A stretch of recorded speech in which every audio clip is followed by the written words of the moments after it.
آورد یقیناً ہوگی، جب 4 زبانوں میں کہنے کی کاوش کی جائے گی تو آورد آئے گی. ٹھیک ہے. یہ دوسری بات یہ کہ جب اصطلاحات کے استعمال کی بات ہوتی تھی تو ایک سے ایک اپنا علم ظاہر کرنے کی کوشش کرتا تھا. اور تیسری بات یہ ہوتی تھی کہ جب یہ ساری کیفیات کھینچ کے لانے کی کیفیت آ جائے تو ایسی صورت میں دل سے نکلنے والی چیز جو ہے وہ بازگشت بن جاتی ہے، دور سے سرائی دیتی. تو یہ جب 3 کیفیات ہو جائیں تو اعلیٰ حضرت تسلیم کر رہے ہیں کہ نہیں، میں نعت کہتا نہیں ہوں، خود نعت ہوتی ہے. جب نعت ہوتی ہے تو 4 زبانوں کا التزام اور اہتمام احبا کہہ رہے ہیں، ناطق کہہ رہے ہیں، ارشاد کہہ رہے ہیں، جن کا کہ کہنا ٹالا بھی نہیں جا سکتا. لیکن جب میں کہہ رہا ہوں تو پھر میں انہیں نہیں برت رہا، میں اپنے اس آدرش کو اور کیفیت کو اور القاء کو اور آمد کو پوری طرح ملحوظ خاطر رکھتے ہوئے جو بات کہہ رہا ہوں وہ کہہ رہا ہوں. یا اللہ ان 4 زبانوں میں کیفیت کو آورد میں نہیں سمجھ رہا، اس لیے یہ وہ نقطہ ہے. ناچار پڑھا احبا نے کہا تھا، اس میں بھی کہا، لیکن بات وہی آمد کی ہے. اس لیے کہ جہاں سے آغاز ہوا تھا نا حمد کا، آپ نے اس التزام کو یقیناً محسوس کیا ہوگا اور ناظرین نے کہ حمدیہ کلام تھا لیکن حمد میں کیفیت نعت کی موجود تھی. دیکھیے یہ ہے اعلیٰ حضرت اور عام دوسرے شعراء کے امتیاز کی بات کہ وہ حمد کہہ رہے ہیں تو اس التزام سے، اہتمام سے، احترام سے، کیفیت سے کہ حمد تو ہے ہی لیکن حمد کا ایک غیر مشترک رشتہ نعت سے بن رہا ہے. بالکل نعت سے بن رہا ہے اور جسٹیفیکیشن ہو رہا ہے نعت کا. نعت کی جو لغوی مطلب ہے اس پر آ رہے ہیں. یہی وجہ ہے کہ جب منقبت کہتے ہیں تو نعت کی طرف آ جاتے ہیں، جب حمد کہتے ہیں تو نعت کی طرف آ جاتے ہیں، سلام کہتے ہیں تو نعت کی طرف آ جاتے ہیں. اگر آپ اجازت دیں تو سلام کی ایک بات میں یہاں کرنا چاہ رہا ہوں کہ لغوی اعتبار سے نعت اس شعر کو کہتے ہیں جس میں حضور کا وصف، جمال، انوار، انداز، نشست و برخاست، جو حضور سے متعلق چیزیں ہیں وہ بیان کی جائیں، مجرد نعت کا شعر وہ ہوتا ہے.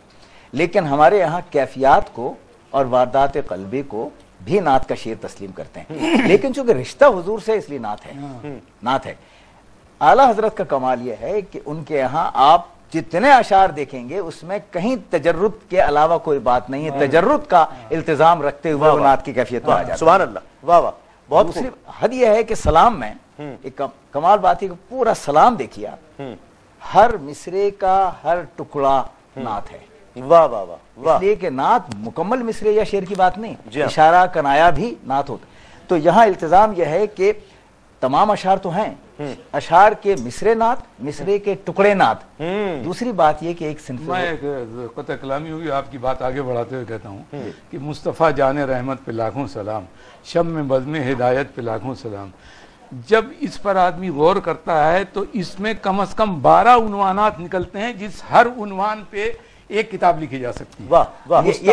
مصطفیٰ جان رحمت لاکھوں سلام، شم بزم ہدایت، ہدایت لاکھوں سلام. اگر آپ اس کی وہ کریں اور محققین نے 12 عنوانات نکلتے ہیں جو آپ نے فرمایا، صحیح فرمایا کہ ہر ایک سے وہ ٹکڑے بھی اس کی جو نعت ہے. یہ اسی لیے میں نے عرض کیا تراکیب جو ہے نا وہ بھی نعت ہے.